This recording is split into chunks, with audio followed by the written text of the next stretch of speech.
right, so let's get started. I probably will answer your questions before too long. I've got some announcements and some notes on the board about things.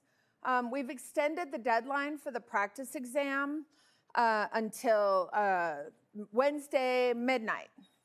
Some of you are late, stay-uppers. And then the exam starts Thursday, which we were going to do just during class, which you could do from home or here or whatever. What we've done instead is we're going to have it open at 11 a.m. on Thursday, and it's due on Friday at 5. So you can do it at any time during that time. And it's on Canvas, so you won't have technical difficulties. Some people have been doing the practice exam on Safari, and it's given us some technical issues, which we're hoping to solve by this afternoon. There's something about Canvas Safari updated since we've been testing that. So sorry for the inconvenience there. And note on the practice exam, there are more practice questions. There's other resources that you can click on and practice. You'll see my explanation for any particular answer. You can redo the exam and click through how I explain why it's not this or that, and it might help you further. Okay, and then today, I switched the weeks. So today I'm giving the lecture on causality. And on Thursday, I'm just going to show up and answer questions. I can go, and if you don't have questions, maybe I'll go over the 50 practice ones that I put in the exam study guide, so we can do that, and I can just kind of help you, and you can ask questions. All right, so use Chrome for the practice exam. People have had luck on Firefox as well. Okay, and I just said all that. Today we're gonna talk about thinking causally. And in a way, this lecture is the most important lecture of the whole semester. And it's the funnest. All right, it's fun for me. We're gonna start to think causally in a linear fashion, that as x increases or decreases, it leads to y increasing or decreasing.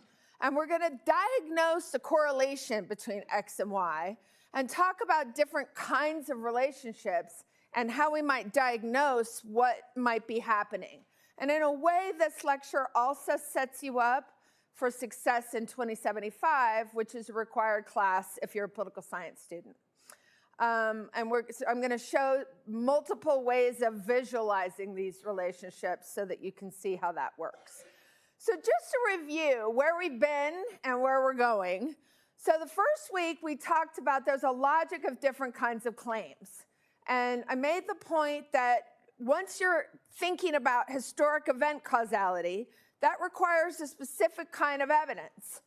And that's different from probabilistic causality, which is not deterministic, that if I drop this, it's going to fall. That's deterministic.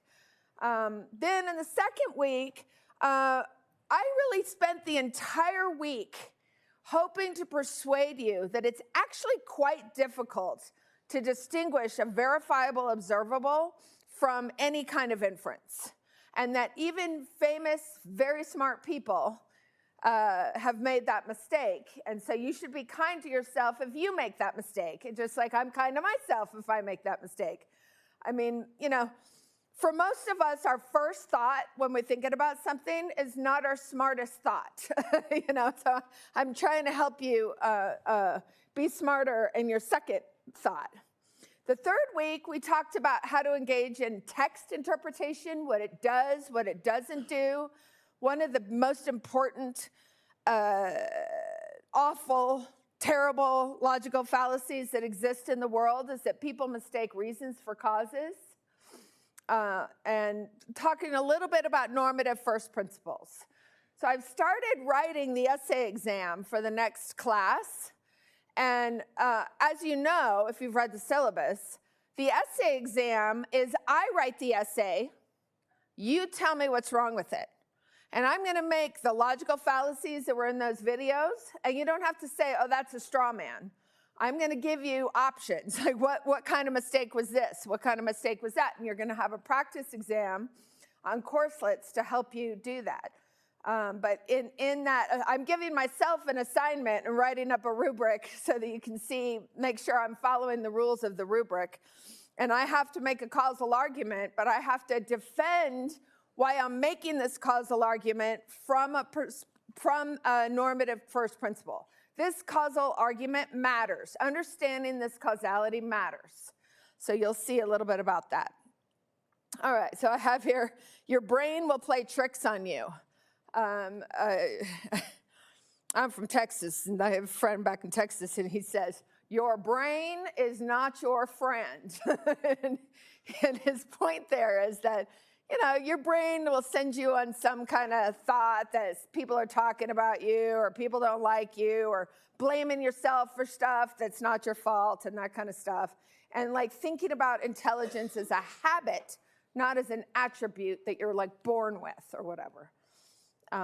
So in any case, the next part of class, we're going to be talking about collective action.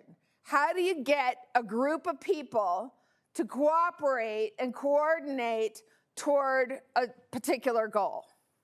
And people who start interest groups have a big problem on their hands. And so we're going to think about how to solve some of those problems. And then we're going to talk, I'm going to make some arguments that are not true. They're not even my arguments about what caused the rule of law to exist in the first place. What caused the Senate? I should capitalize it here. What caused the U.S. Civil War and what brought about the Electoral College. And you're supposed to tell me what you don't like about those arguments, right? Because they're not true, okay? All right, so most important lecture of the semester. So what you want to be thinking about when you write your causal essay, which is due next Friday at 5 p.m., okay? What you want to be thinking about is not does X cause Y. That constrains your thinking. It's not a good research question. What you want to be thinking about is what causes Y to vary. Why is it sometimes high and sometimes low? All right. Then you're going to make an argument that some X causes Y. You've got to make use of entire single page. Be creative with margins and font sizes. We can change it if we want to. Stick it onto one page. Try to get as much as you can onto one page, okay? That's the goal, because in your future life, no one wants to read what you've written except for one page, right? Twitter constrains us for that reason. I guess not anymore, and it's not even Twitter anymore. The counter-argument is some Z might cause your X and your Y. Your counter-argument is not, there might be another cause. I can't think of hardly anything in the world that has one cause in the social sciences. It all has more than one cause. So the only kind of counter-argument is that a Z, some third variable, might be causing your X, which also causes your Y. So every time you want to think causally, you want to take a step back and say, okay, what causes what I'm explaining and what I'm trying to explain, what I'm using to explain with and what I'm trying to explain. Your feedback on this causal essay will be based on the rubric. So you're going to get a grade that looks like 68 or 23 or 0 or 98. All of those grades are 100% as long as you're making a good faith effort. If you splatter something on a page and it's not even a causal argument, that's not a good faith effort. You get a 0. It's not worth that much, so don't worry about it. You got all kind of extra credit. There's some extra credit assignment next week, too. It's pretty easy, so you should do it. Next causal essay that's due week 14, you will be graded based on this rubric. So you want to try as hard as you can, make mistakes, make a different causal argument in week 14, learning from that mistake. All right, good. Common mistakes in these essays. X and Y must vary along the same units, okay? If I'm a good teacher or a bad teacher, and some of you learn and some of you don't learn, My teaching, in a sense, had nothing to do with it. Now, my teaching could have to do with the average of the class, right? In physics, they literally grade their professors. They give them raises based on students' performance on exams. So you get your raise based on whether students are learning, right? But that's the average. Individual variation cannot be caused by what's constant across every individual. So you want to be thinking about that. We'll go through some examples. The easiest thing to do is use people. Why are some people like this and other people are like that? Some people are high on some attribute, some people are low on some attribute. You don't have enough knowledge, and in a way, neither do I, to make arguments across countries. It's a little unfair to me, given that my social identity is a comparative scholar. But it's really, really hard knowledge-wise. You've got to have a ton of knowledge about what goes on inside countries, and that you don't want to be messing around with that. So what this means is a U.S. policy or the presence of social media or something about the mainstream media or some attribute of the United States cannot cause what varies within the United States. Are y'all seeing that? If everybody comes to class every lecture and then there's variation in grades, attendance cannot be causing that variation. You seeing that? All right. Okay. So what is constant cannot cause what varies. So a counter-argument is not, there is another cause. That's not a counter-argument. The other cause must also cause the thing you're saying is doing the causing. Okay? That's the entire point of today's lecture, is to understand that. So could 9/11 have an impact on variation in support for egalitarian policies? No. It's a thing that happened to the whole country. You could think about proximity. You could think about, do you know people who were in, New York that day, something like that? Do you know someone who died? You could talk about it like that. But it's not 9/11 as a whole concept. All right, so any questions about what I've said so far? Am I screaming too loud? I'm like excited today because it's so much fun. All right. Now, in my statistics class that I teach, we spend 3 weeks trying to understand concepts and units. And then I give a test, testing that knowledge, and usually students get a B-, which is on average, which means I'm not a very good teacher, or it's just very difficult, because by the end of the semester, people are doing quite well. So I'm going to try to do this with 2 slides. So just kind of understand, I'm kind of moving quickly. You will not be able to take notes on this lecture, so just listen, and you've got the PowerPoint slide. I don't know, there's some 150 slides here. We're not going to get to, there's a bunch of supplemental. So the word concept in the social sciences, which is not what the word means out there in the world, indicates that there's some variable that varies from high to low. And we give that variable numbers, just like temperature has numbers that goes up and down.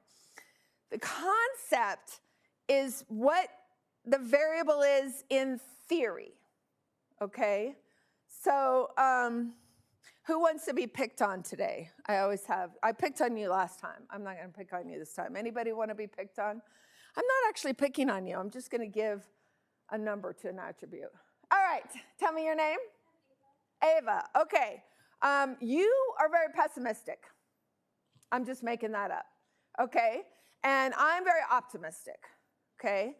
Now, for a moment, I'm going to violate the Establishment Clause, and I'm going to be God.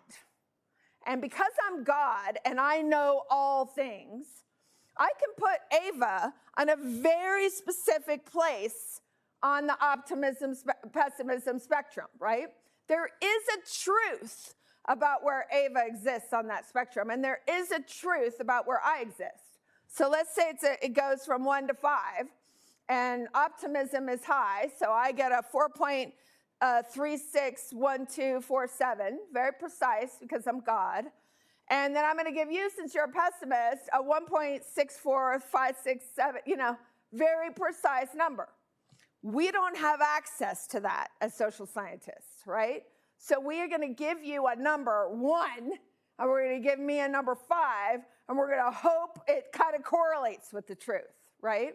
So a concept must vary from low to high. Otherwise, it's not a concept. There's a lot of things that we talk about that are not a concept. We're going to be talking about the concept of intelligence today as if it's a thing, but we measure it with IQ tests, which are probably very poor measures. Turns out if you ate breakfast that morning, you get 30% higher in IQ tests, so it's measuring other things. Nevertheless, it varies from high to low, your SAT score. It varies from high to low, your IQ score, right? And we hope that it correlates with the truth, and some people are like, it's the truth because I'm God, and they're not God. Okay, so now we're done violating the Establishment Clause. All right. Except for I'm pretty sure those people are not God. All right, so when we talk about a concept called political tolerance, now political tolerance is not racial tolerance. It is tolerance for a political group that you don't like. Now, why is tolerance connected with not liking somebody? Because if we talk about, do you tolerate your friends? Like, no, you kind of like them, right? Maybe there's some attributes maybe you're tolerating from time to time, but you like them, and so your decision to say, oh, I think that person should be able to vote, is not because you're like tolerating their ability, their being out there in the world, protesting or speaking or whatever. So by definition, the highest level of tolerance still presumes not liking something. So when we ask the question that measures political tolerance, we ask, if your worst enemy, if your least liked group is what we call it. Does anyone want to say who your least liked group is? There's a couple of examples here. Back in the 80s, like 16% of the American public are like feminists, Another 10% are like gay people. Those people don't, come up very often anymore. Does anyone know Westboro Baptist Church? They're a bunch of jerks, right? Like, there's people out there, sorry, but they're, my normative first principles tell me, I can't even tell you, it's too sad and terrible. So we ask people, who's the group you hate the most? Most people in the United States, ever since we've been measuring this, say some kind of racist, neo-Nazis, KKK kind of group, right? And then we say, okay, now if the Nazis want to come and march through CU campus, do you think they should be allowed to, right? Now, I want to make it clear. Right now, we're in causal territory. So we are not judging the KKK for a moment. I mean, the very instant I'm done with this lecture, I would like you to go back to judging them. But for right now, we're not judging them. And we're not judging people who think they should be able to march, and we're not judging people who think they should not be able to march. We're just measuring the attribute, okay? Now, so we've got a continuum. Remember with Ava, we had God tell us exactly, and it goes from white to all through every gray area. But we don't have access to that. So we ask that question, and we say, nope, I do not want them on campus, right? Totally legit. I mean, I'm fine with that. Like, we're not judging people. Not really support, somewhat support, and then absolutely. I welcome them to come, not because I like them. I just told you I hated them. But I still think they have the right to speak, right? Which is not necessarily good. Okay, good. All right, so we think about the concept of X and Y, and we think about where people exist on that continuum, and then we connect the two. So now we're going to go and connect the two, and I'm going to kind of introduce some visualizations that I feel like are kind of helpful in understanding covariation. Variables that vary together, okay? And we use Venn diagrams to do this. So Venn diagrams are super fun. Y'all should Google all the Venn diagrams because, I've gone down those rabbit holes and I'm like, I'll use this for class. It's fun. All right, so up here we have people who call stuff Orwellian and people who actually read the book, right? Like, it's kind of making fun. This one I found kind of fun because I feel like I'm a nerd. I've got all of them. I have no social fear, but social ineptitude, I have some levels of that. So I feel like I've got some levels of this. So nerd is if you're obsessed and intelligent, you're a geek. But if you're not socially inept, you're a geek. So, but if you're a dork, if you're obsessed and have social ineptitude, right? So it kind of tells you who the people are who are in the various areas, okay? All right. And then I found this one. People who care about the distinction between nerds and geeks are basically nerds and geeks. So, and then there's some geeks who don't care, some nerds who don't care, and they're in the blue and yellow. This one I find was kind of fun. Bono says he can't live with or without you. He's in the middle there. All right. So the next two slides, you can look at them. All right. Diagnosing a correlation. All right. So remember when we started class and I said, can correlation help with causation? And everyone was like, no, because we've heard the mantra that correlation is not causation. Most of the time we see a correlation, there's something going on. Now, I don't know what it is. Maybe it's just these attributes vary together. Maybe optimism and interpersonal trust just co-vary, not because one causes the other, but they just co-vary, right? Okay. So when we diagnose a correlation, we're always thinking about some Z, some third variable that might be explaining this correlation, okay? All right, so a spurious correlation. So the word spurious, if you look it up in the dictionary, it means false. That's a spurious work of art. Somebody faked it. That's not what this means in this case. What a spurious correlation means is there's some confounder, all right? And when we're talking about relationships, today we're going to be talking about confounding, mediating, moderating, and then there's alternative causes. Just two things happen to be causing the outcome. And the first one we're doing is spurious correlation. So one thing that I bet if I interviewed all the social scientists of the country, like how important is causality to understand, to being able to diagnose whether there's a confounder?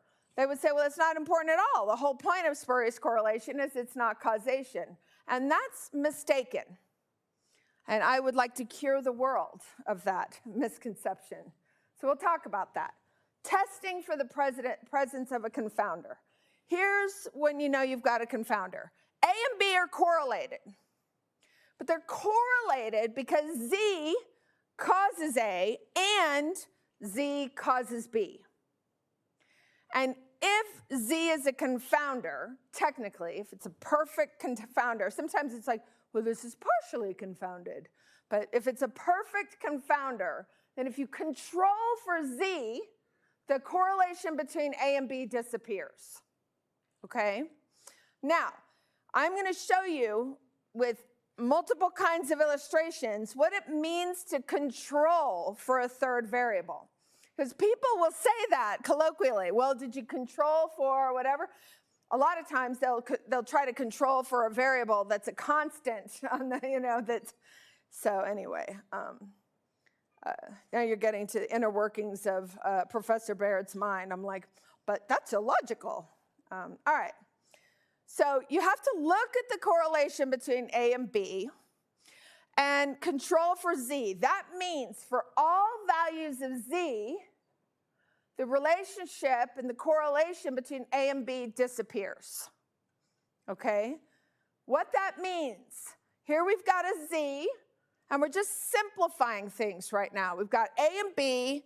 These are the units. Units are usually people, some unit of place, or some time period. So now we've got B is varying from low to high. A is varying from low to high. And Z can be either 1 or 2. This is for all of them. A and B are correlated in this case, right? Now we look at just Z equals 1. Correlation disappears. And I was actually kind of careful about picking these dots so that they're the same as the ones over there, but it doesn't have to be that way. And in real life, variables like temperature vary very precisely, and so there's a bunch of different levels. But if Z is a confounder to A and B's correlation, then you control for Z equals 1 or Z equals 2, this correlation now disappears. Now you've got a flat line. All right, so not some completely dumb correlation. They're like halfway dumb. Smoking causes bad grades. What do you think might be a confounder if that happens to be correlated? By the way, do you think it's correlated? People who smoke are more likely to have bad grades?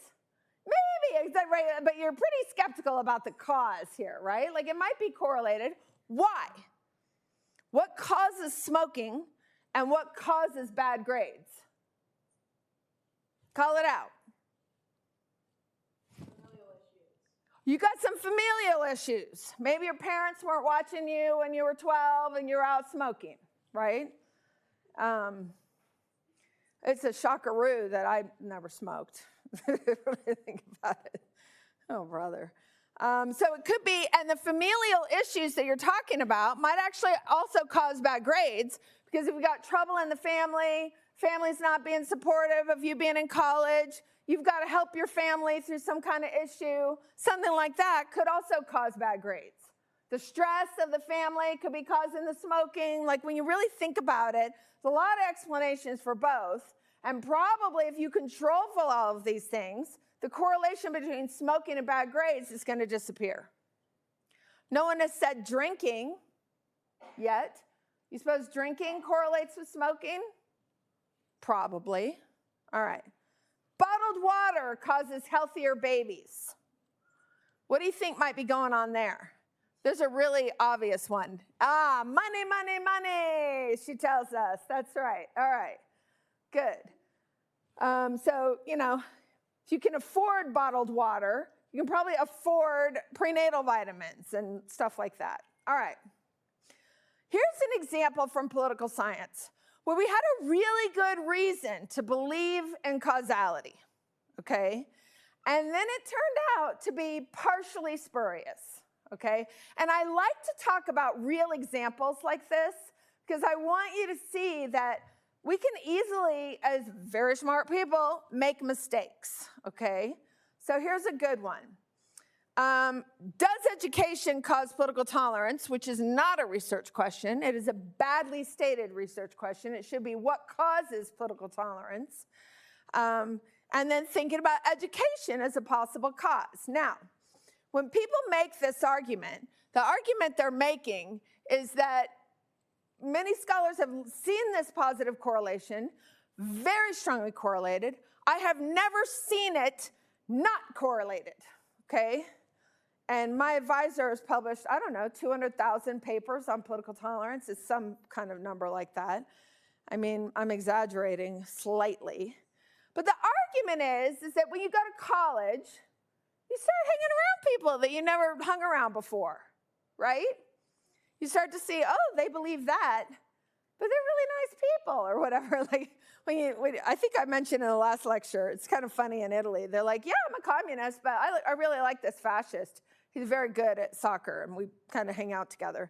And then suddenly people become kind of politically tolerant. They're like, well, if fascists are coming to talk, that's like my friend that I know. Of course they can march or whatever. Now, do you suppose some people are like, I don't want Democrats anywhere near this campus? There's things like that. But generally, the idea is there's some like least like group, which I guess for some people is Republicans and Democrats, but nevertheless.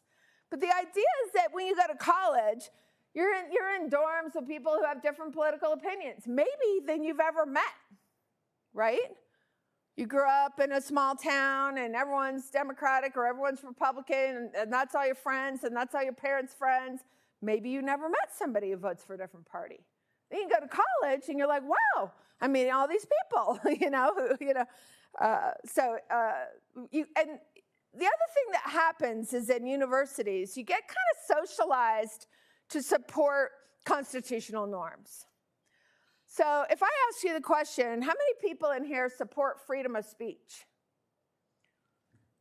96% of American population will say that. But if you ask people about a specific group, you know what that number is? It's a third.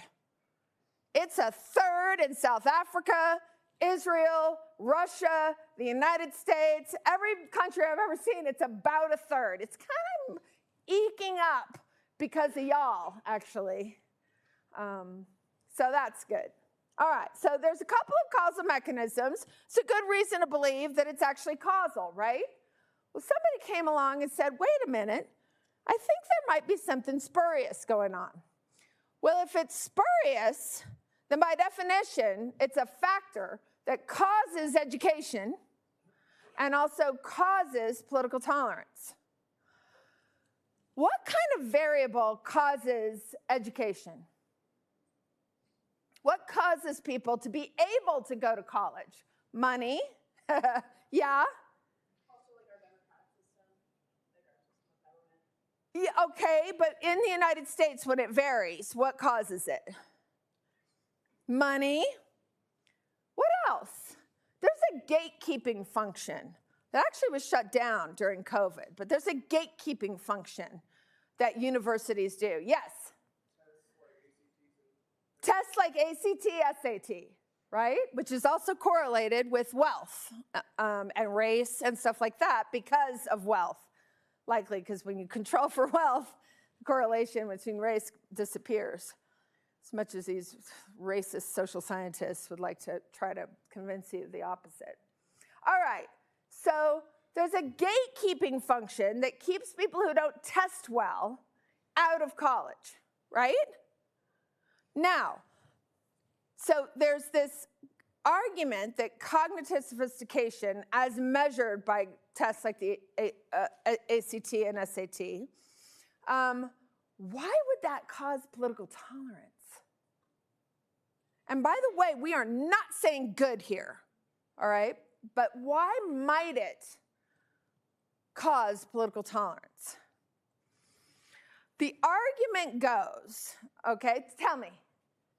Well, like, you're exposed to more when you're going through, like, test prep and things like that, but also you're more likely to know more about what's in the Constitution that's actually written. Okay, so it's like knowledge. Like, I know what's out there, and I know, and and kind of when you know things, you start to think, well, why do I think that Nazis shouldn't be able to speak? Wait a minute. Right? And you start thinking it through. And people with a higher level of cognitive sophistication, either because they had habits or because they ate breakfast that day or whatever, right, can start to have a sober second thought, is what the literature calls it. You can take a step back and think, wait a minute. If we start telling Westboro Baptist Church not to march on CU campus, then the students aren't going to find out what idiots they are. Right? It's kind of cool that way. Y'all are like, what idiots are they? You can ask me after class. Okay. So, political tolerance, the argument goes, which is not true, but the argument goes that it's actually caused by cognitive sophistication because people with a higher cognitive sophistication can take a step back from the emotions of reacting to neo-Nazis and think, I wonder if I want government having that kind of power or whatever, right? You start to think it through. All right, so here's the correlation between political tolerance and education. It's actually quite strong, this correlation. There's some people with a lower education. I have these asterisks there. They're supposed to be little people, who are in each cell. So it's kind of a combination between a scatter plot and a crosstab. If you did the reading for this week, you saw a bunch of crosstabs and scatter plots and that kind of thing, but I kind of drew a line there. And really all a correlation is just a line that connects the dots. Statisticians like to have their favorite line. This is a better line. My line is better than your line, but they're pretty close to one another, so don't get hung up on that too much. Here's the actual breakdown of the percentages there. Now we're going to control for IQ. We're just calling it that because that's the test that we run. And so now we've got X's are the higher IQ people, and the Y's are the lesser IQ people, and the correlation looks the same right now.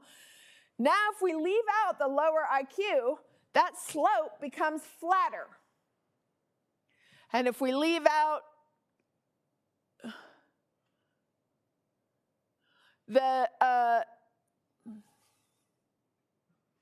well, this one's a crosstab and the other one's a scatter plot. Nevertheless, it's a flatter slope, okay? So a correlation of A and B is spurious if and only if Z causes A and B. And the statistical control reduces the slope. All right, so now we're going to talk about mediation. We've got a couple fun stories here. Okay, so I'll just get started. So there was some news from Science, and literally, like, I went down a rabbit hole to kind of ferret out, like, what happened here or whatever. But these scientists they noticed this correlation that they knew was not causal. It could not possibly be causal, but it was so strong, they thought other scientists might want to know about it. But everyone's so terrified of their shadow, of maybe thinking about a correlation that might not be causation, that they write this very apologetic, we don't think it's causal. We just thought y'all might want to know, this correlation here, okay? So this is the probability of getting Alzheimer's and rheumatoid arthritis. In fact, many researchers had for a decade at least found that they could not find anyone in an Alzheimer's memory care unit who had rheumatoid arthritis. And the usual percentage should be 15%, 20% at that age. And so they're scratching their head. And if they had actually published this before and not been terrified of their own shadow, we would have been even further in Alzheimer's right now. But everyone's like so terrified of spurious correlation. It's like, no, you just got to diagnose it. All right, so it's obviously not the case that rheumatoid arthritis reduces your chances of Alzheimer's. Can anyone guess what in the heck is going on here? Because as soon as they discovered this, the people, the Alzheimer's researchers, at that time when this was published, we knew nothing about Alzheimer's, nothing. We put people in memory care facilities to die. We couldn't treat them. We just had no idea. People were like, maybe it's aluminum. Maybe it's, people come up with all kind of stuff. But what do people who have rheumatoid arthritis or any kind of arthritis do in their daily life that might be different from people who don't?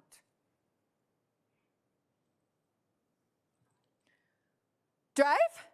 Oh, like if you have real bad arthritis and you can't, that could be, but you could have arthritis in your knee or whatever, and you could still drive. They could be more active, so that could be, but then it would be like activity makes you get Alzheimer's, right? But then it would be the opposite. Rheumatoid arthritis people would be getting Alzheimer's instead of not getting Alzheimer's.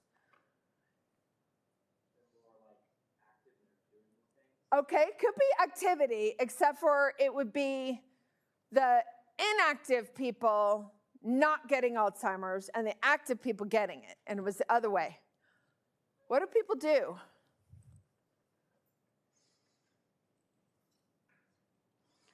I will act it out. You take ibuprofen every day for years, especially if you've got rheumatoid arthritis. You get it at younger ages, and you're taking ibuprofen every day, right?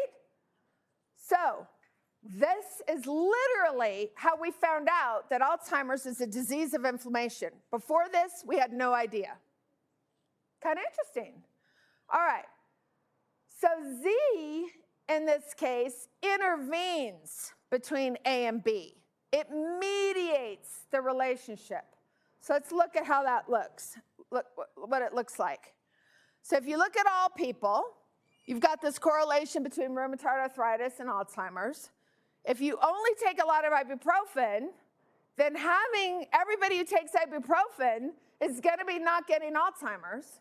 And so it doesn't matter whether you have rheumatoid arthritis. Same thing here. If you have rheumatoid arthritis, but you can't afford ibuprofen, you're going to be more likely to get Alzheimer's because it's the ibuprofen that is causing the reduction in Alzheimer's. All right. So here's kind of interesting. So don't you think it's rheumatoid arthritis causes people to take ibuprofen, which then reduces your chances of Alzheimer's? It's not this, right? It's not rheumatoid arthritis is being caused by ibuprofen, right? That doesn't make any sense. All right, so let's test your understanding here. We got cancer rates around the world, and the units of analysis here are cities, not people. It's the level of cancer diagnosed in a city around the world. Think of all the cities. Tokyo, just name a bunch of cities. Lima, New York, we could just list cities, okay? Water fluoridation is positively correlated with these cancer rates, right? And water fluoridation does not vary according to people. If you live in a city that fluoridates the water, you live in that city, everybody's getting the fluoridated water, right? If you live in a city that doesn't fluoridate the water, everybody's getting no fluoride in the water, right? All right, so and then you got all these cities. You see this positive correlation. And I swear, when this correlation came out in the early aughts, even Boulder started to, we got to get rid of fluoride in the water. This correlation is right here, What could it be? What causes cancer? And it's a trick question about thinking about what causes cancer, but think about what causes water fluoridation across cities. Money, money, money, right? Huh? Diagnosis. And diagnosis. People, first of all, in cities that are poor, people are dying before they get a chance to get cancer. And they're not getting diagnosed, okay? And this is also in the early aughts when HIV was killing people in poor cities. So it's correlated, not causal. So is wealth a confounder or is it a mediator? It's a confounder because it causes A and causes B. All right. So all cities, only poor cities, and only rich cities. You see this thing disappear. All right. And here's the weird thing. Confounders and mediators are observationally equivalent. That means we can look at the statistics, and there's no difference in how they operate. You control for Z, the correlation between A and B disappears. You have to understand what causes one thing or the other to be able to distinguish them. Now, if you get fancy and you go to grad school, then you start talking about what's the true mediator, and that kind of stuff. But we're not talking that. We're just literally trying to diagnose, is it a confounder or a mediator? All right, so this is what spurious looks like, and this is what mediating looks like. They look exactly the same. All right. Alternative causes are not observationally equivalent. So let's give an example. Statistics can help us diagnose whether it's an alternative cause or mediating and confounding, because that's over here in a lumped group, because statistics are complete idiots when it comes to causality. Humans are better at it. All right, so here's a question. Does being white cause education, which then causes your income when you grow up? All right? Why would being white cause education? Because we fund education through property values, and race is correlated with socioeconomic status. Okay, that's why. Now, it could be that just being white causes income and being white causes education. But which world is better? That top world or, what happened to my, which one is better? Which one is like a less racist world to live in? The top one, because the top one says, no matter what your race is, if you get educated, the effect of your race disappears. The bottom one, just being white causes your income, regardless of whether you're educated or not. So here's one kind of world. Education has no impact on income. That's the bottom world. And then another kind of world is that regardless of your race, as long as you get educated, you get a higher education, higher income. All right, conditional causality. I got 4 minutes, so it's perfect. Conditional causality is when you have causality in one condition, but not another. I'll give you an example. In the United States, watching TV is correlated with loneliness because we sit in our homes and we watch TV by ourselves. Maybe, right? Correlated. Some people watch TV with their whole family. Others watch TV all by themselves, and then they're lonely, right? All right, but I'll tell you, when I lived in Venezuela, there was one TV in the neighborhood, and everyone came over, and there were 90 people, I'm exaggerating, but I don't know, 30 people all scrunched together in this living room watching the telenovela together. So watching TV is correlated with less loneliness. It's the opposite. Okay. Here's some examples from my recent research.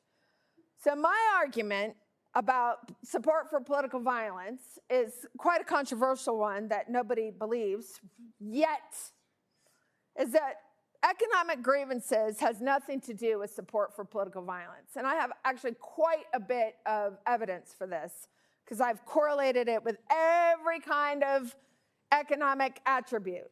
Do you have $400 in the bank for an emergency? You know, on and on. But if you perceive that you have an economic grievance, which is actually uncorrelated with an actual economic grievance, if you perceive that you have an economic grievance, it does lead to higher support for political violence, but only if your personal life sucks. You don't have any control over the things you care about, you're lonely, you're angry about your own personal life, stuff like that, or you're dogmatic. If you're not dogmatic, not angry, not lonely, your perceived economic grievance is zero correlated. So this is what it looks like. Low economic grievance is the dark blue line. If you have low economic grievance, dogmatism is the dark blue line. If you have low dogmatism, it is zero correlated. But if you have high dogmatism, the more you're economically aggrieved, the more you support violence. Here we have feeling anger and hatred often. And so there's two kinds of conditional relationships. There's one where it's correlated in one condition, not correlated in another. Or it could be positively correlated in one condition, negatively correlated in the other, like my TV example. And the Venn diagrams are innocent of direction, so they look the same whether it's negative or positive, but the scatter plot will look quite different. All right, so I'll leave you with a bunch of supplemental slides where you can look at other examples, places where correlation it does not exist, and yet there's causation, examples like that. Y'all have a good couple of days, and I'll stand here in case you have any other questions. Good job today. Thank you. Oh, thank you. I don't know what was going on every time I tried to